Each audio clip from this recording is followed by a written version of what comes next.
Why should you care about stopping Israel's rampage? It's not just about Palestine. The war machine is coming for you too. In fact, it's already here. First, Israel exports spyware and military technology everywhere. 4,000 personal devices exploded in an instant in a sovereign state by a foreign military at the push of a button. With the click of a button, you can bring down nations to their knees very rapidly, if you so desire. Israel's pager attacks in Lebanon were an act of pure terror, yet globalized media hailed it as a remarkable, sophisticated operation. But it's not the first time the world has been seduced by their advanced military tech. Take Pegasus, the most invasive and dangerous spyware ever created. Developed by Israel and exported in exchange for diplomatic favors to states worldwide, Pegasus infiltrates phones and devices without a trace. So if you are someone who thinks that you're safe because you use WhatsApp, which is end-to-end encrypted, or you use Signal, it really is meaningless. Activists, journalists, and critics have been tracked, imprisoned, tortured, or murdered by their governments. Even Macron's phone was reportedly compromised.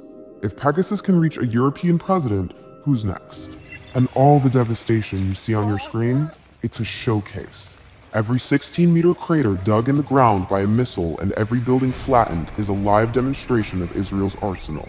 Their newest sniper drones, quadcopters, and explosives are being tested in Gaza and Lebanon, and just like you, eager buyers are watching, waiting to get their hands on these weapons. Israel exports billions of dollars worth of military equipment and training each year to major human rights abusers. Second, institutions everywhere are adopting Israel's tactics of violence suppression. Israel's universities pump out research on security and lawfare to develop tactics that systematically silence, arrest, and kill Palestinians under the guise of state security. This model may already be at play where you live. Israel trains police and military forces around the world, teaching the lethal tactics it has tried and tested on Palestinians. It's not just the US that funds and supports Israel in its occupation of Palestine. Israel is also offering the US support in policing its own citizens. The US sends thousands of police officers to Israel to learn new crowd control and racial profiling techniques. Remember George Floyd? Beyond the US, Israel also trains security forces in Colombia, Mexico, Rwanda, Egypt, and Hungary, teaching them methods often used to brutalize civilians.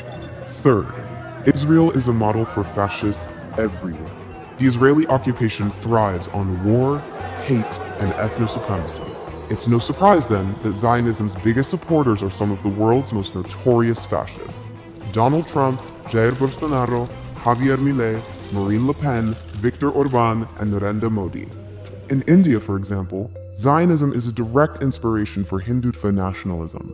Modi's right-wing government displaces minority populations from their historic homes to make way for Hindu settlements, much like in the West Bank. How much is Israel's green-lit genocide emboldening the fascists around you? Wherever you are, Zionist tech, laws, and ideologies are infiltrating your governments, your schools, and your lives. The oppression of Palestinians is a blueprint for oppression everywhere. If we've learned anything, it's that Israel has no limits, no red lines, and no one to hold them accountable. That responsibility falls to us. Escalate, strike, disrupt. Do not consume. Together, we can force our governments to act. While you have been searching for the perfect gift, Israel has killed 6 children every hour. 6 children every hour.